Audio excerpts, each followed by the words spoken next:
The Russification policy, which began in the 30s, 35, was implemented to all the nationalities of the former Soviet Union.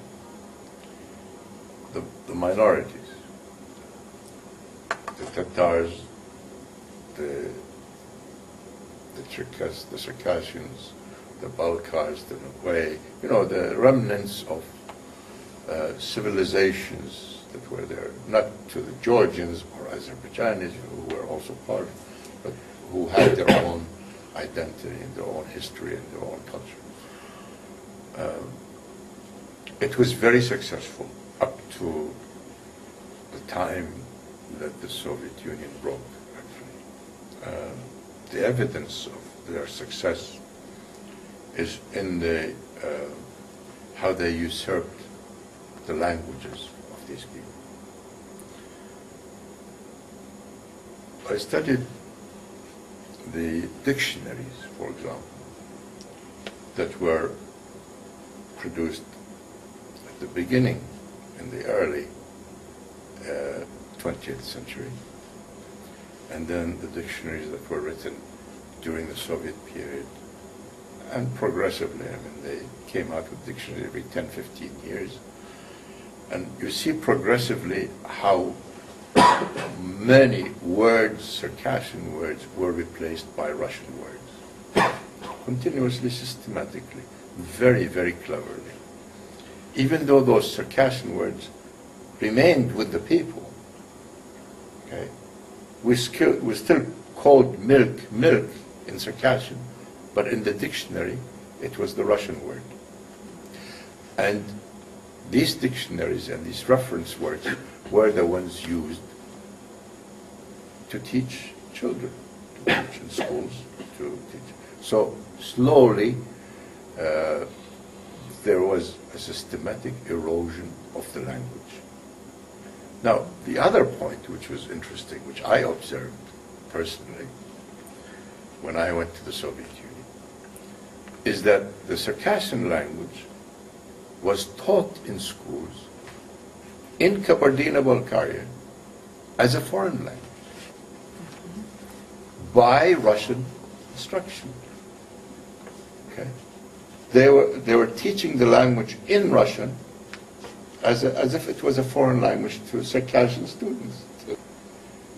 The third interesting point I observed, because I kept asking, they never allowed Kabardinian grammar to be written.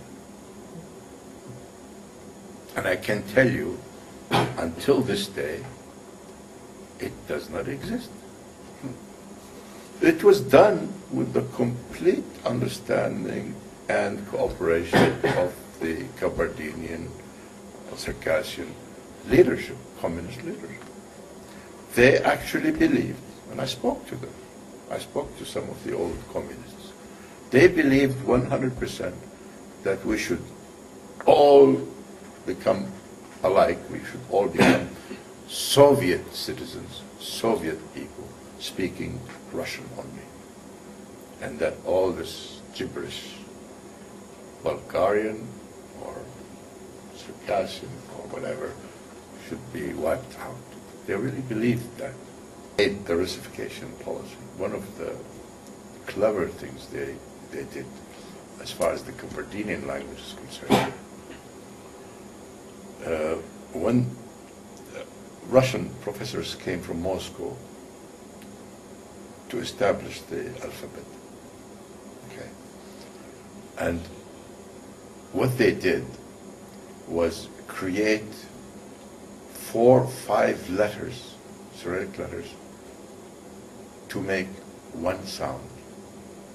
Okay. And it becomes so difficult for students, young boys, young children, to learn this language is very difficult when you have to, words that go like this, and about 3 or 4 letters have for the sound. Yeah. They did this purposely and very cleverly, ingeniously, I should say, because it really did discourage young students from wanting to learn Circassian. And it happened. It happened. I remember in the early 80s when I used to go to Nalchik, young students I met could hardly speak Circassian. Could, you know, in their own country. I spoke much better than they did. And I used words which to them was a foreign language. Yes. The older generation, of course, all knew, because they had tradition behind them in the family and so on. But in the cities, like in the villages, it was a different story. But in the city, like in Nalchik, it was tragic.